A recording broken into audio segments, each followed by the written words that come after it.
Start करें बेटा।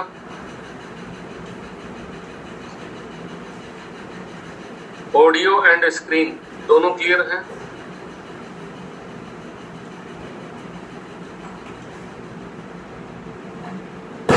हाँ जी, सुनो ध्यान से। हम लोग यूनिट सेल स्टार्ट करना चाह रहे थे। यूनिट सेल क्या होती है? Smallest 3D arrangement of components, जिसका रिपीटेशन होता है, जिसके रिपीटेशन से क्रिस्टल बनता है, उसको हम यूनिट सेल कहते हैं। ये हम लोगों ने डिस्कस किया था। यूनिट सेल अलग अलग तरह की हो सकती है, लेकिन हम लोगों को क्यूबिक यूनिट सेल्स पढ़नी है। तो मैं आज स्टार्ट कर रहा हूँ, आपको समझा रहा हूँ क्यूबिक यूनिट सेल्स क्या होती है। Type of cubic unit cells, ठीक है। क्यूबिक यूनिट सेल्स क्या होती हैं, ये हम लोगों को स्टडी करना है, समझना है। तो क्यूबिक यूनिट सेल्स जो होती हैं वो डिफरेंट टाइप्स की हो सकती हैं, ठीक है। अलग अलग तरह की हो सकती हैं क्यूबिक यूनिट सेल्स। कौन कौन सी हो सकती है जरा समझेंगे ध्यान से आप। सबसे पहले है हमारे पास सिंपल क्यूबिक यूनिट सेल। दूसरा टाइप होता है हमारे पास फेस सेंटर्ड सेल, जिसको हम FCC कहते हैं, फेस सेंटर्ड सेल। तीसरा हमारे पास होता है body centred cell, body centred cell, जिसको हम कहते हैं BCC। सिंपल क्यूबिक सेल को हम कई बार SCC बोल देते हैं, ठीक है। फेस सेंटर्ड सेल होता है, उसके बाद बॉडी सेंटर्ड सेल होता है। तो हम स्टार्ट करते हैं सिंपल क्यूबिक यूनिट सेल से।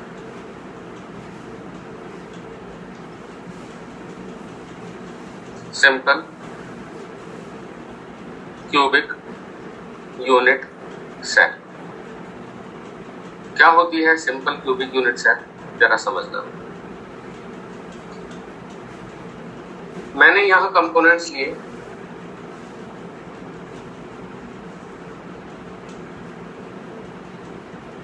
मैं पूरा क्रिस्टल नहीं बना रहा हूं, मैं एक सिंपल क्यूबिक यूनिट सेल बना रहा हूं। ये 4 कंपोनेंट के ऊपर, ये मैंने 4 कंपोनेंट किए।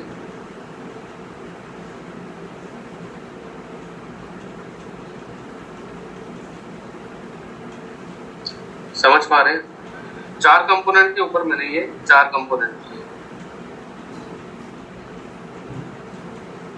ये पहला कंपोनेंट, दूसरा कंपोनेंट स्फेरिकल है, स्फेरिकल माना जाता है, ये ध्यान रखें। ये तीसरा कंपोनेंट, ये फोर्थ कंपोनेंट, दिख रहे हैं? आगे वाले 4 नजर आ रहे हैं आप लोगों को? बोलो। और ये हो गए पीछे वाले 4, 1 2 3 और ये 4, दिख रहे हैं? तो आगे वाले 4 कंपोनेंट और पीछे वाले 4 कंपोनेंट, क्या ये आपको नजर आ रहे हैं? क्या ये आपको नजर आ रहे हैं अच्छे से? अब मैं इनके सेंटर्स को मैच करता हूं, ठीक है। इसके सेंटर से मैंने इसके सेंटर को मिलाया, इसके सेंटर से मैंने इसके सेंटर को मिलाया, इसके सेंटर से मैंने इसके सेंटर को मिलाया, और इसके सेंटर से मैंने इसके सेंटर को मिलाया। मतलब आगे वाले जो 4 हैं उनके सेंटर आपस में मैच कर दिए। समझ गए बात? अब इनको मैं मैच कर रहा हूं पीछे वालों से। इसके सेंटर से पीछे वाला का सेंटर मैच, इससे ये पीछे वाले आपस में मैच किया, इसके सेंटर से ये पीछे वाला सेंटर मैच किया, ठीक है। इसके सेंटर से ये पीछे वाले का सेंटर मैच किया, इस ऊपर वाले के सेंटर से ये नीचे वाले का सेंटर मैच किया, राइट। इसी तरह से इस वाले के सेंटर से इसके पीछे वाले का सेंटर मैच किया, ऊपर वाले के सेंटर से नीचे वाले का सेंटर मैच किया, राइट। और ये पीछे जो लेफ्ट साइड में है उससे मैंने राइट साइड वाला सेंटर मैच किया। ये तो इनके सेंटर्स को जब मैंने मैच किया, तो सेंटर्स को मैच करने से मेरे पास एक क्यूब बना या नहीं बना, ये बताइए। सेंटर्स को मैच करने से मेरे पास क्या बना बेटा? क्यूब बना।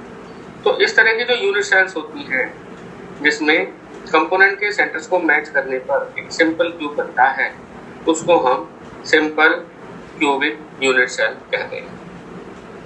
क्या ये बात आप समझ पाए हैं? क्या ये बात आप समझ पाए हैं? राइट। आप देखो इस तरह से अगर डायग्राम बनाने लगते हैं ना, तो मैं तो बना सकता हूँ, तुम में से भी बहुत सारे बना सकते हैं, लेकिन सारे नहीं बना सकते, सबको बड़ी दिक्कत आनी है। ठीक है, आज वीडियो ऑफ है, ऑफ रहने दो, तुम इधर ध्यान दो, फोकस करो इसमें। ठीक है, मैंने वीडियो इसलिए ऑफ किया है क्योंकि आपको डायग्राम पे फोकस करना है, आपका ध्यान वहीं होना चाहिए, नहीं तो तुम इधर देखते हो कभी उधर देखते हो, है ना। चलो जी, पहले ये बताओ, इस तरह का डायग्राम मैंने तो बना, आप जब बनाएंगे तो थोड़ी प्रॉब्लम होगी, सबको नहीं होगी, मैं ये नहीं कह रहा, आप अच्छा आर्टिस्ट है, सारे के सारे आप बना सकते हैं, लेकिन फिर भी किसी किसी को हो सकती है, जैसे मैं हूँ, राजशेखर है, तो हम दोनों को प्रॉब्लम हो सकती है। ठीक है,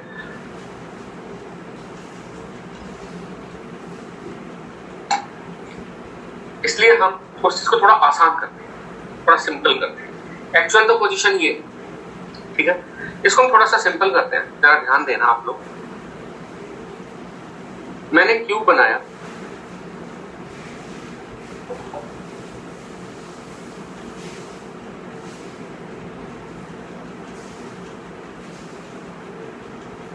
क्यूब भी नहीं बनाना आता है तो वो सीख लो, बहुत सारे ऐसे होते हैं लोग बाग जिनको क्यूब भी नहीं बनाना आता है,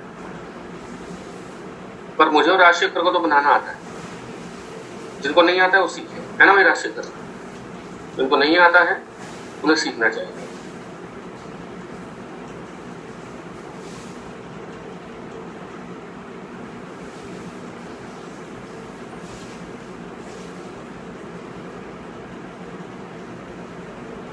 ये मैंने क्यूब बनाया, राइट, और मैंने कहा कि कंपोनेंट जो है ना, जो कंपोनेंट है वो यहां है, इस कॉर्नर पे, इस कॉर्नर पे। क्या ये कंपोनेंट वास्तव में इतनी दूर है या एक दूसरे को टच कर रहे हैं?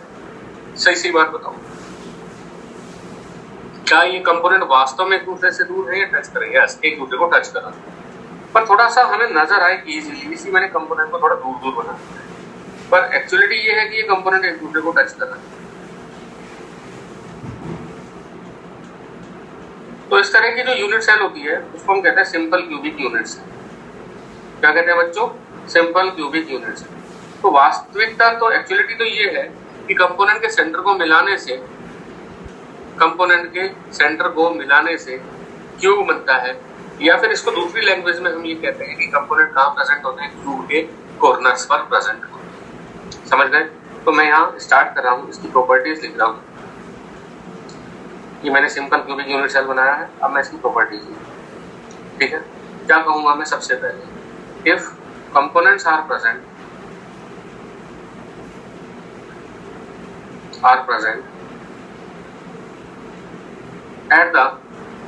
at all corners of cube, that's called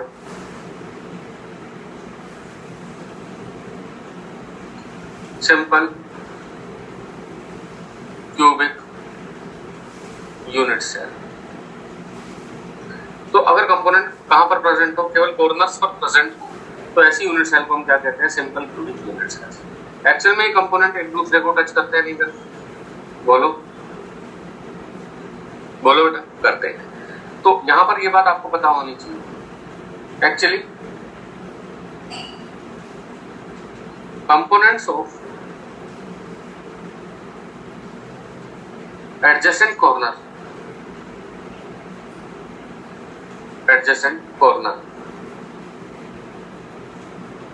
touch to each other।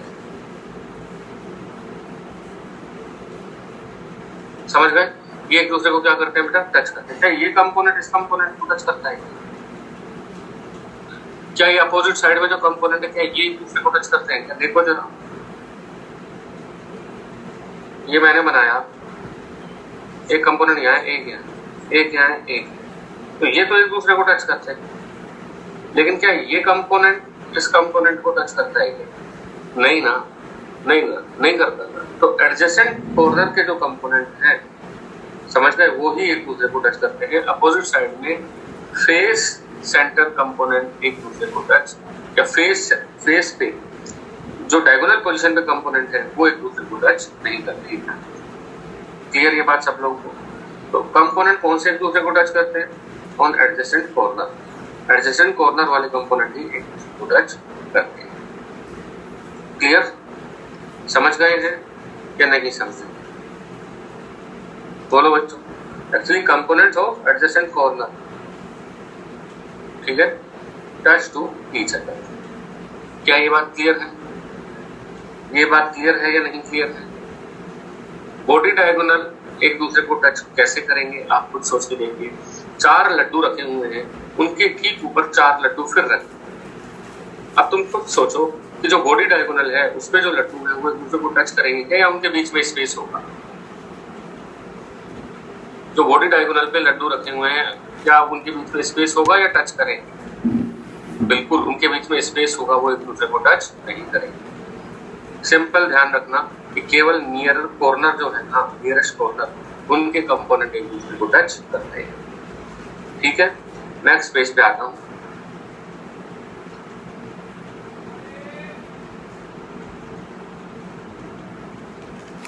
अगली बात, components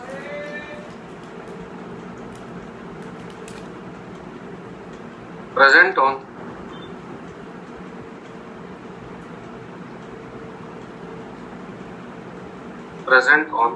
face diagonal or body diagonal,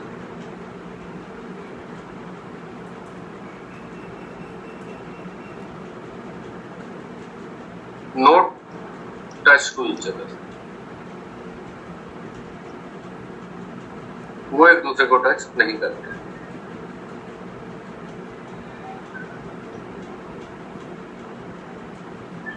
ठीक है, अगली बात सुनो। मैंने एक फेस बनाया,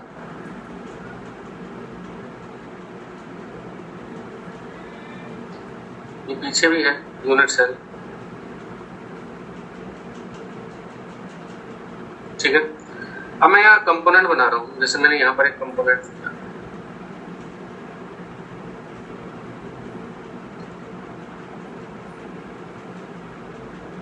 एक कंपोनेंट यहाँ पर होगा, बोलो।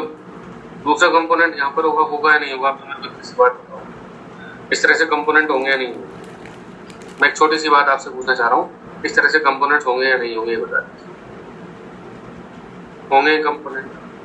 इस कंपोनेंट की रेडियस अगर r है, इस कंपोनेंट की रेडियस कितनी है? r।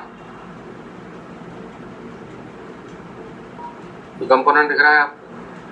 कहां पर है? कॉर्नर पर है।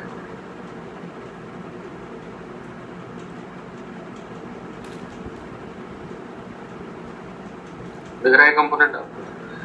अगर मैं कहूं कि इस कंपोनेंट की रेडियस r है, तो r तो ये हो गया, इसकी रेडियस भी r है, तो r ये हो गया। और अगर एज लेंथ a है तो क्या रिलेशन आता है? बताओ यहां से क्या रिलेशन आता है? a इक्वल्स टू 2r होना चाहिए या नहीं होना चाहिए? तो अगर एज की लेंथ a है और दोनों की रेडियस r है, तो एज लेंथ कितनी होनी चाहिए? a equals to 2r। ये रिलेशन अगर आपको समझ में आया तो यस टाइप कर दीजिए।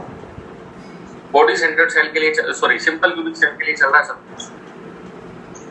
ये रिलेशन आपको समझ में आया तो यस टाइप कर दीजिए। बात क्लियर है? a इक्वल्स टू 2r होता है। अगली बात सुनो, अगली बात ध्यान से सुनो। जैसे मैंने कहा कि ये मेरे पास क्यूबिक यूनिट सेल है, चलो इसके कॉर्नर पे कंपोनेंट है, ये कह दिया मैंने। अब मैं आपसे एक छोटी सी बात ये पूछना चाहता हूँ कि ये जो कंपोनेंट है, क्या ये सारा का सारा यूनिट सेल के अंदर है या इसका कुछ पार्ट यूनिट सेल के अंदर है? क्या ये सारा कंपोनेंट यूनिट सेल के अंदर है या सर्टेन पार्ट यूनिट? आपका रेस्पॉन्स मुझे चाहिए होगा बेटा इस चैप्टर। क्या इसका सारा का सारा पार्ट यूनिट सेल के अंदर है या कुछ पार्ट है? Some part. ठीक है, जितना पार्ट इसके अंदर है वो मैं जरा आपके सामने रख रहा हूँ। आपके सामने ये वाला पार्ट मैंने रख दिया। ये वाला जो पार्ट है ना, केवल ये इसके अंदर है, बाकी वाला पार्ट तो बाहर है। अब जो बाकी वाला पार्ट है वो कितनी यूनिट सेल में? एक यूनिट सेल है। यूनिट सेल का रेगुलर क्या होता है बेटा? रिपीटेशन होता है। तो एक यूनिट सेल इस तरह से आगे। बात समझ पा रहे हैं आप? एक यूनिट सेल ये हो गई। इसके जस्ट पीछे कितनी यूनिट सेल हो गई? 2।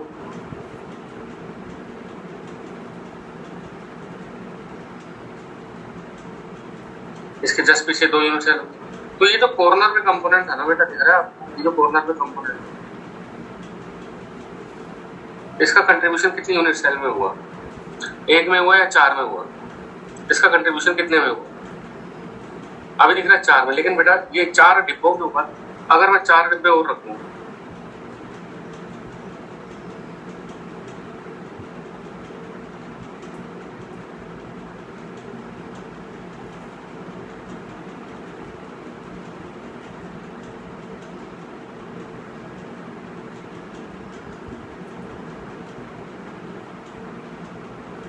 हाँ जी, अब आप मेरे को बताइए कि इसका कंट्रीब्यूशन वास्तव में कितनी यूनिट सेल में?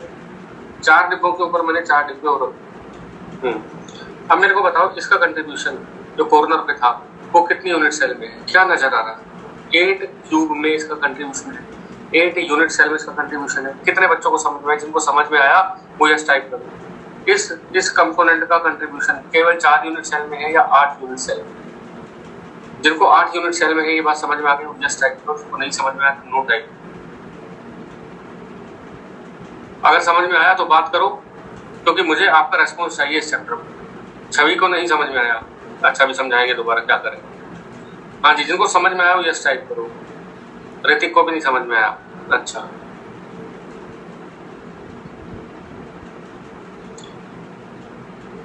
बाकी सबको समझ में आया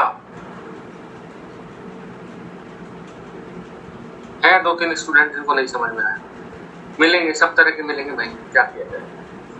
देखो फिर समझाएंगे आपको।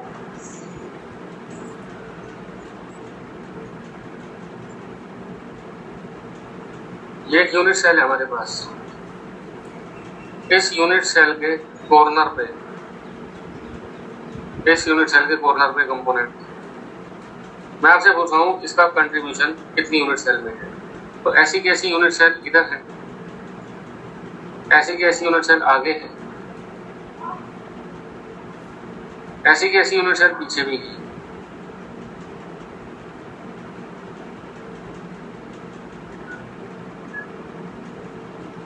थोड़ा बहुत तो होगा ना तुम्हारे अंदर, वो तो लगाओ, वो तो यूज करो।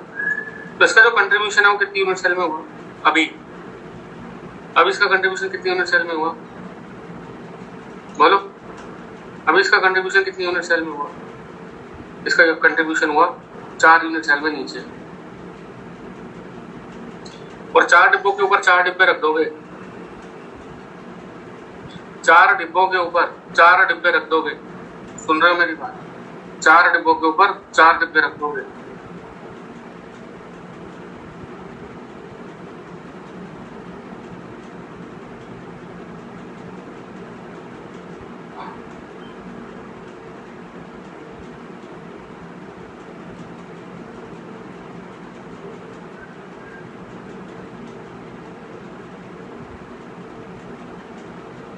ये 2 डिब्बे रखे मैंने,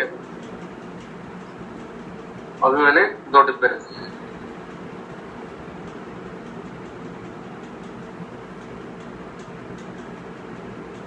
दिख रहा है आपको? ये आधा पार्ट ऊपर कंट्रीब्यूट करेगा, आधा पार्ट नीचे कंट्रीब्यूट करेगा। आधा पार्ट ऊपर कितनी यूनिट सेल में कंट्रीब्यूट करेगा? ऊपर की तरफ कितना पार्ट होगा? आधा पार्ट। अरे बोलो, होगा या नहीं होगा? तो इस तरह से यहाँ पर जो हमारे पास है वो कितनी यूनिट सेल्स हैं ऊपर? बोलो बच्चों, 4 यूनिट सेल्स ऊपर है और 4 यूनिट सेल नीचे है। तो कॉर्नर पे जो कंपोनेंट है उसका कंट्रीब्यूशन कितनी यूनिट सेल में हो गया? 8 में हो गया, नहीं? ठीक है, तो उसका कंट्रीब्यूशन है 8 यूनिट सेल में। तो पर यूनिट सेल कंट्रीब्यूशन कितना है? 1/8। पर यूनिट सेल कंट्रीब्यूशन कितना है? बोलो। 1/8 है, 4 ऊपर 4 नीचे, तो 8 में हो गया ना कंट्रीब्यूशन। तो हमें क्या कहना है कि component present on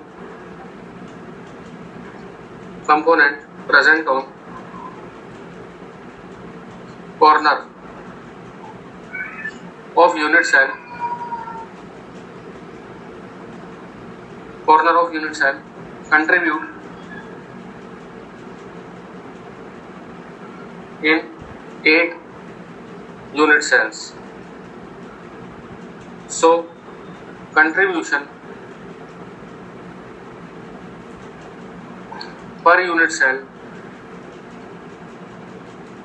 equal to कितना रह गया 1/8। ये जो हमारे पास मैंने क्यूब बनाया, क्यूब में जो ये कॉर्नर बनाया, कॉर्नर पे जो कंपोनेंट बनाया, उस कंपोनेंट का एक यूनिट सेल में जो कंट्रीब्यूशन है वो 1/8 है या नहीं, ये कह रहा हूँ मैं।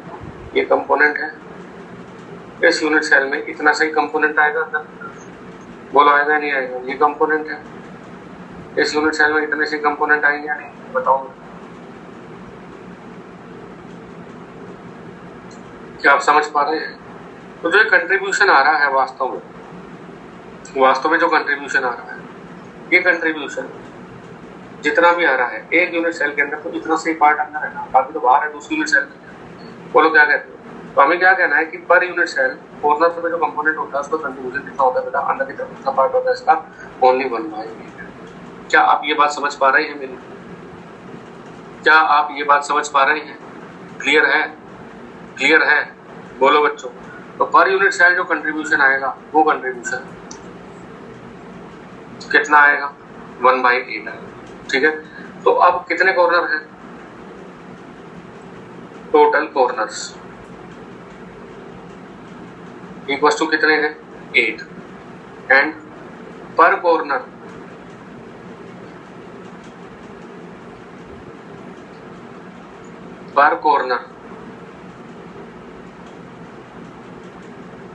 कंट्रीब्यूशन इक्वल टू कितना है, 1/8। समझ गए? This implies total number of components per unit cell equal to कितना आएगा, 8 into 1/8, that is equal to 1। तो आपसे कोई पूछे कि एक सिंपल क्यूबिक यूनिट सेल को बनाने में कितने कंपोनेंट कंट्रीब्यूट करते हैं, तो कंट्रीब्यूट तो करते हैं 8 component, but how many components are present in 1 unit cell? तो बताओ आंसर क्या होगा, how many atoms are present या how many components are present, answer आएगा 1। और कितने कंट्रीब्यूट कर रहे हैं, तो कंट्रीब्यूट तो 8 कर रहे हैं इसको बनाने में, समझ गए ना? लेकिन अंदर कितने फंसे हुए हैं, 1/8 एक कॉर्नर से, 1/8 दूसरे कॉर्नर से, 1/8 तीसरे कॉर्नर से, ऐसे 8 कॉर्नर से 1/8 एंड 1/8। तो टोटल कंपोनेंट अंदर की तरफ कितने फंसे हुए हैं, 8 इंटू 1/8 पार्ट, यानी कि कितने कंपोनेंट है अंदर, टोटल 1 कंपोनेंट है। ये बात क्लियर है आप लोगों को? तो टोटल कंपोनेंट अंदर कितने हो गए बेटा, 1। सबको बात समझ में आ रही है? A = 2R रिलेशन आपको समझ में आया? A क्या लिया था बेटा हमने, एज लेंथ, मैं लिख देता हूँ। A क्या लिया था हमने, एज लेंथ। तो कंपोनेंट की रेडियस कितनी है, R, तो A = 2R। ठीक है, अब तक की बात अगर आपको क्लियर है तो यस टाइप कर दीजिए, फटाफट, देर नहीं करना। अब तक की बात क्लियर है तो यस टाइप कर दीजिए। ये हमारे पास सिंपल क्यूबिक यूनिट सेल है।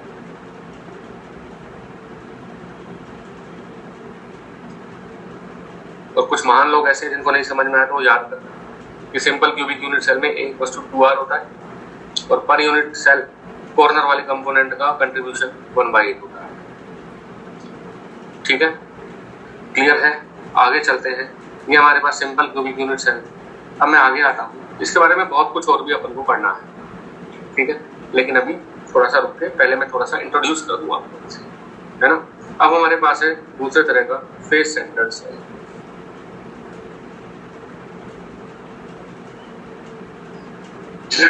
देखो फेस सेंटर्ड सेल क्या होता है।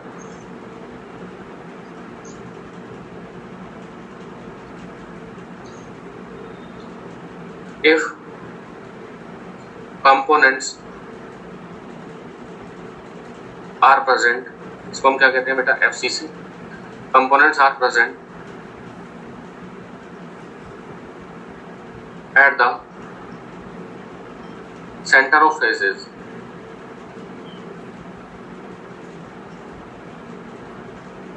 as well as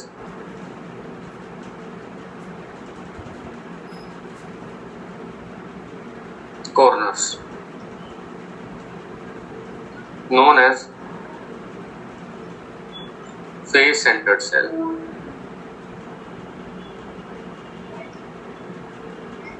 उसी को हम क्या कहते हैं, फेस सेंटर्ड सेल कहते हैं। देखो मैं आपके सामने इसका डायग्राम बनाऊंगा, ठीक है। देखो जरा, फेस सेंटर्ड सेल हम किसको कहेंगे, ध्यान से समझो।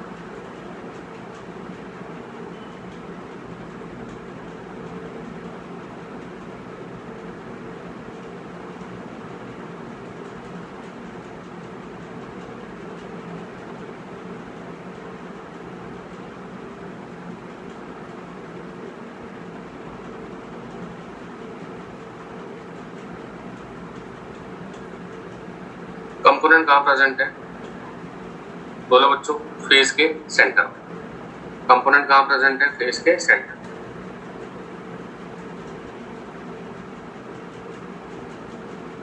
कॉर्नर पे तो है ही है, साथ में क्या प्रेजेंट है, फेस के सेंटर। ये ध्यान से समझना होगा।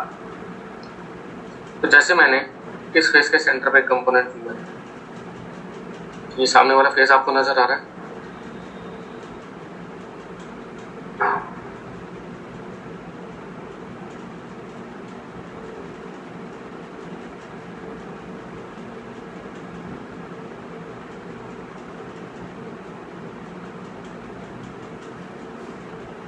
सामने वाला फेस आपको नजर आ रहा है, ठीक है। इस फेस के सेंटर पे कंपोनेंट लिया सबसे पहले, तो एक कंपोनेंट तो कहां पर है, फेस के सेंटर, दिख रहा है, ये फेस के सेंटर पे एक कंपोनेंट है, राइट। बाकी कंपोनेंट कहां है बेटा,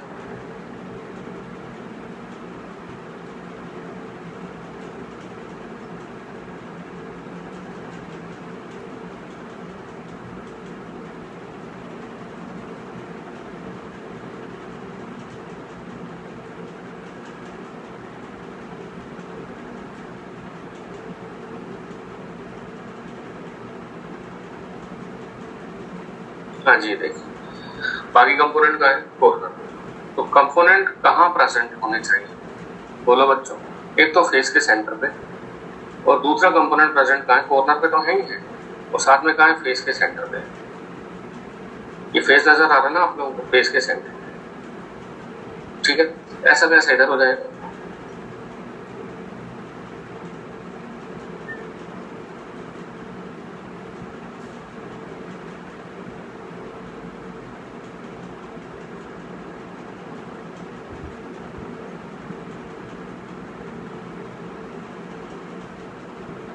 राइट। कंपोनेंट कहाँ है, फेस के सेंटर पे है, और साथ में कहाँ है, सॉरी, फेस के सेंटर पे है और साथ में कहाँ है, कॉर्नर पे है।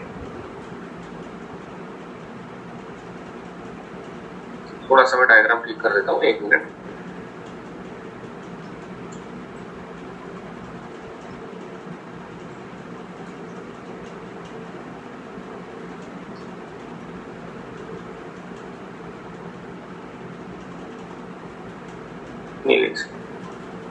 क्या ये बात आपको समझ में आई? तो कंपोनेंट यहाँ फेस के सेंटर पे है, ठीक है, और कॉर्नर पे है। क्या ये बात समझे या नहीं समझे, क्या ये बात समझे या नहीं समझे, बोलो, बात क्लियर है? तो अब आगे की बात सुनो। Components are present on centre of faces along with corners. तो ऐसी यूनिट सेल को हम कहते हैं फेस सेंटर्ड सेल। अब मैं इस डायग्राम को दोबारा से बना रहा हूं।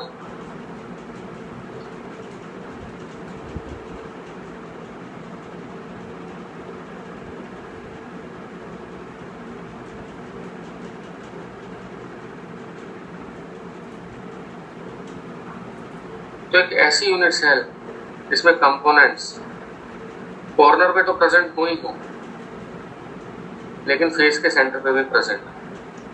तो कॉर्नर पे जो कंपोनेंट है उसको तो मैंने दिखाई दिया, 1 2 3 4 5 6 7 8, ये कंपोनेंट तो है ही। इसके अलावा कंपोनेंट क्या है, फेस के सेंटर यहाँ है, यहाँ है, फिर ऐसे बना देता हूँ, यहाँ है, यहाँ है, समझ गए?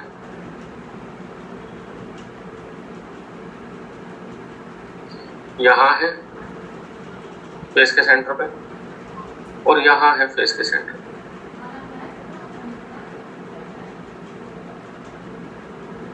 देख रहे हैं? हमारी तरफ वाला फेस दिख रहा है आपको उसके सेंटर पे और पीछे वाले फेस के सेंटर। ये कंपोनेंट है। तो कंपोनेंट कहाँ प्रेजेंट है? कॉर्नर्स पे प्रेजेंट है और फेस के सेंटर पे प्रेजेंट है। तो मैं इसका एक फेस आपको बना के दिखाता हूँ, ठीक है? क्लियर है?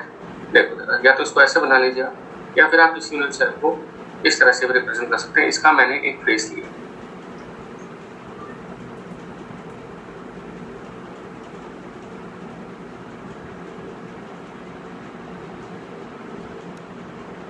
कंपोनेंट कहाँ प्रेजेंट होंगे?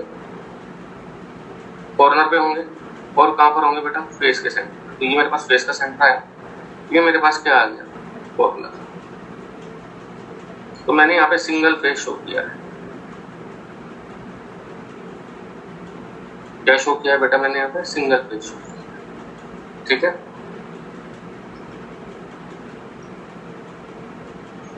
राइट? बोलो, बात समझ में आई? कॉम्प्लेक्स कंट्रीब्यूशन सब समझाऊंगा, अभी उसकी टेंशन मत लो। पहले बताओ, आपको ये फेस समझ में आया? Single phase. कंपोनेंट कहाँ पर है? कॉर्नर पे है। और कहाँ पर है? फेस के सेंटर पे। अब आप देखो आगे की बात, सुनो, अभी सुनो, समझो। पहले बताओ डायग्राम क्लियर है या नहीं क्लियर?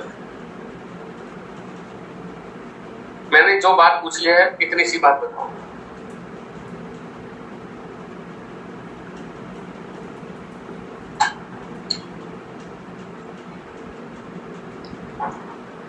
क्या डायग्राम क्लियर है? बस इतना, जितना पूछा उतना बता दो। अब सुनो आगे की बात, आगे की बात सुनो। ये फेस डायगोनल है या नहीं?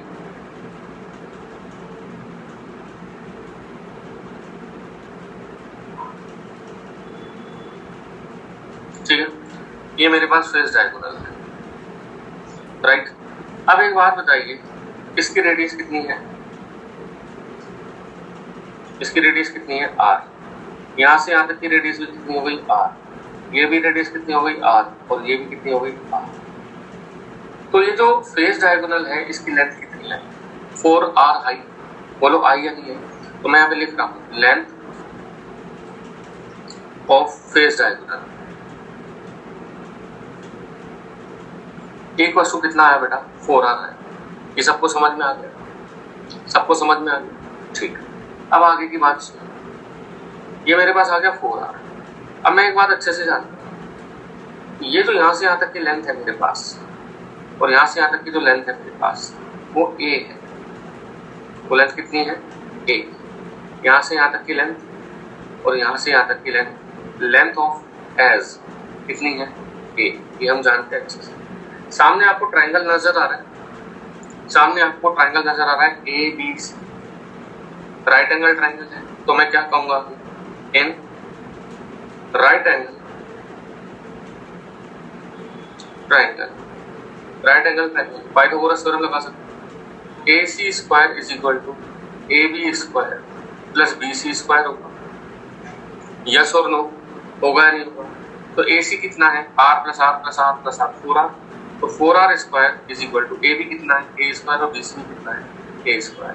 ये हमारे पास कितना आया? 4R का whole square equal to 2A square, यानी कि 4R इक्वल टू √2A आ गया। बोलो आया या नहीं आया? तो A इक्वल टू मेरे पास कितना आया? 4R अपॉन √2, यानी कि मेरे पास आ गया ये 2√2R। तो क्या रिलेशन मेरे पास निकल के आया A और R के बीच? तो A और R के बीच में मेरे पास रिलेशन निकल के आया 2√2R इक्वल टू A। जबकि मेरे पास सिंपल क्यूबिक सेल में कितना आता है? A is equal to 2R। और मेरे पास फेस सेंटर्ड सेल में क्या रिलेशन आया? A is equal to 2√2R। ये रिलेशन आपको याद रहेगा? ये रिलेशन आपको याद रहेगा या नहीं रहेगा? ये रिलेशन आपको समझ में आया तो यस टाइप कर दो जल्दी से, जल्दी जल्दी फटाफट। अगर ये रिलेशन आपको समझ में आ गया तो यस टाइप कर दो जल्दी से। सबको समझ में आया? जिनको आया तो बहुत अच्छी बात, जिनको नहीं आया तो और भी अच्छी बात, सीधा याद कर लेना। वहां पर था a = 2r, यहाँ पर a = 2r। क्या यहाँ पर नियरर कॉर्नर के कंपोनेंट एक दूसरे को टच करते हैं? आपसे पूछो आंसर। जस्ट नेक्स्ट कॉर्नर के कंपोनेंट एक दूसरे को टच करते हैं? नहीं करते हैं। बिल्कुल सही बात है, बिल्कुल टच नहीं करते हैं। क्या यहाँ पर फेस डायगोनल के प्रेजेंट कंपोनेंट एक दूसरे को टच करते हैं? क्या यहाँ फेस डायगोनल के प्रेजेंट कंपोनेंट एक दूसरे को टच करते हैं? बिल्कुल करते हैं। समझ गए? सब समझदार हो तुम। आगे की बात सुनो। Components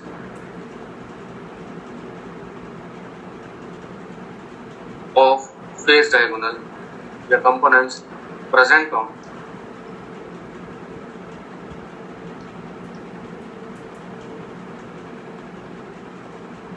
face diagonal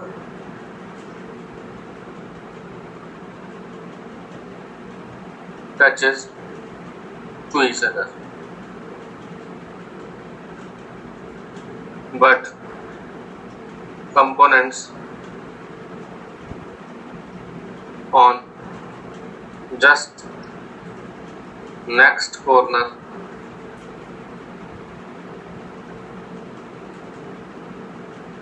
does not touch to each other.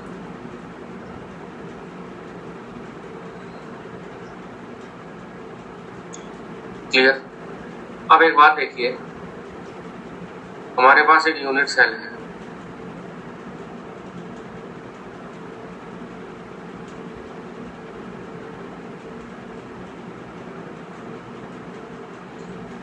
इस यूनिट सेल का ये फेस है, आपको दिख रहा है? दिख रहा है या नहीं दिख रहा है? इस पे एक कंपोनेंट है फेस के सेंटर पर। ये जो कंपोनेंट है, इस कंपोनेंट का कुछ पार्ट बाहर होगा, बोलो, और कुछ पार्ट यूनिट सेल के अंदर होगा। हाँ या ना, ये बता दीजिए। कुछ पार्ट यूनिट सेल के बाहर होगा, बोलो बच्चों, और कुछ पार्ट यूनिट सेल के अंदर होगा। ये बात आप समझ पा रहे हैं? कुछ पार्ट यूनिट सेल के बाहर होगा और कुछ पार्ट यूनिट सेल के अंदर होगा, और कुछ पार्ट बाहर होगा। तो अब मैं आपसे एक छोटी सी बात ही तो पूछा हूँ, छोटी सी बात मैं आपसे ये पूछा हूँ कि जो पार्ट अंदर है वो कितना पार्ट है? फेस के सेंटर पे जो पार्ट जो अंदर की तरफ है वो कितना है? बताइए बच्चों, कितना पार्ट तो अंदर है और कितना पार्ट बाहर है? तो हमें कहना है आधा पार्ट अंदर है और आधा पार्ट बाहर है। तो जो फेस के सेंटर पे कंपोनेंट होता है, सुन रहे हैं मेरी बात? जो फेस के सेंटर पे कंपोनेंट होता है उसमें से आधा पार्ट यूनिट सेल के अंदर आता है और आधा पार्ट यूनिट सेल के बाहर चला जाता है। ठीक है? तो ऐसी कंडीशन में हमें क्या कहना चाहिए? ऐसी कंडीशन में हमें क्या कहना चाहिए? जल्दी बताओ कि पर यूनिट सेल कंट्रीब्यूशन कितना हुआ? पर यूनिट सेल कंट्रीब्यूशन कितना हुआ? हाफ हुआ या नहीं हुआ? हाफ हुआ या नहीं हुआ? तो यही बात मैं आपसे कह रहा हूँ कि कंपोनेंट जो हमारे पास है, कंपोनेंट जो हमारे पास है कहाँ पर? फेस सेंटर पर। तो component present on centre of